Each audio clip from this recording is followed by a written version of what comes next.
Office ఉండేది. గత 50 ఏళ్ళుగా ఉండేటువంటి ఈ పంచాయతీ ఆఫీస్ని స్థల ప్రదాతలకి వాళ్ళు ఊరిబాడు మనోభావాలకి అనుగుణంగా ఇచ్చారు. నడిబొడ్డున చక్కనైన పంచాయతీ ఆఫీస్ ఉంటుంది. అన్ని రకాలుగా సదుపాయంగా కొత్తగా ఉంది.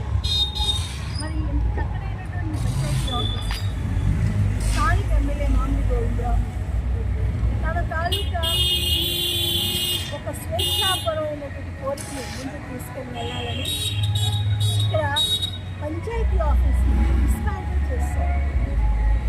ప్రజాస్వామ్యం ఏమైంది? గవర్నమెంట్ బిల్డింగ్ని ఎటువంటి పర్మిషన్స్ లేకుండా కొట్టేసేసారు. పంచాయతీరాజ్ ఏమైంది? పంచాయతీరాజ్ డిపార్ట్మెంట్ ఏమైంది?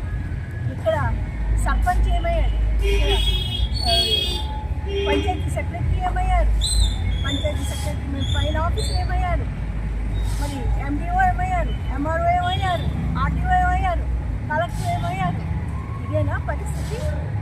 ఈ విధంగానా చేస్తారు అన్యాయం ప్రజలకి? మీ తాలూకా కోరిక తీర్చుకోవాలని ఇక్కడ ఏంటి ఏదో అన్న క్యాంటీన్ పెడతామనో ఏదో చెప్తున్నారు. దానికి మేము వ్యతిరేకం కాదు.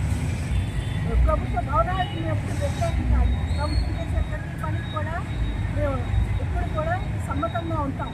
ప్రజల కోసం పనికొచ్చే ప్రతి ఒక్క కార్యక్రమంలో ముందుంటాం. కానీ మంచిగా ఉండే ఒక పంచాయతీ భవనాన్ని రోజు కోళ్ళ కోసేసి మీరు ఈ రోడ్డు చాలా చాలా చాలా అన్యాయం, దుర్మార్గం, రౌడీయిజం. ఏమి మీ దగ్గర ఏ పర్మిషన్స్ ఉన్నాయి? How can you dismantle government project? How can you dysfunction panchayati building? Panchayati building ఏమైనా పర్మిషన్స్ కొట్టారు? అసలు ఇక్కడ సర్పంచ్ గారు ఏం చేస్తున్నారు? ఆయన ఏ విధంగా తీర్మానం ఇచ్చాడు? అసలు ఆయన చేసే పని ఇక్కడ అసలు మామిడి గోవిందరావుతో ఎమ్మెల్యేతో కలిసిపోయి ఇక్కడ ప్రజల తాలూకు మనోభావాలు దెబ్బతీసే చూస్తే వైఎస్ఆర్సీపీ ఒప్పుకోం. మా జగనన్న పరిపాలనలో మేము ఎప్పుడు కూడా నీతికి, నిజాయితీకి, ధర్మానికి కట్టుబడి ఉన్నాం. ప్రభుత్వ భవనాలకి విపరీతమైనటువంటి గౌరవం ఇవ్వాలి. ప్రభుత్వ భవనాలను సంరక్షించాలి. ప్రభుత్వ భవనాలకు రక్షించాలి.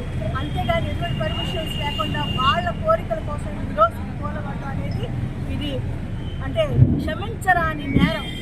ప్రజాస్వామ్యంలో మీకు ఏ విధమైనటువంటి శిక్ష వేస్తారో మరి చంద్రబాబు నాయుడు గారిని డైరెక్ట్గా అడుగుదామని మరి ఇక్కడ వెంటనే మేము ఫిర్యాదు చేస్తున్నాం. కలెక్టర్ గారు వచ్చి దీనికి ఆయన సమాధానం చెప్పాలి. మీ ఇక్కడ ప్రజలందరూ కూడా చాలా బాధపడుతున్నారు.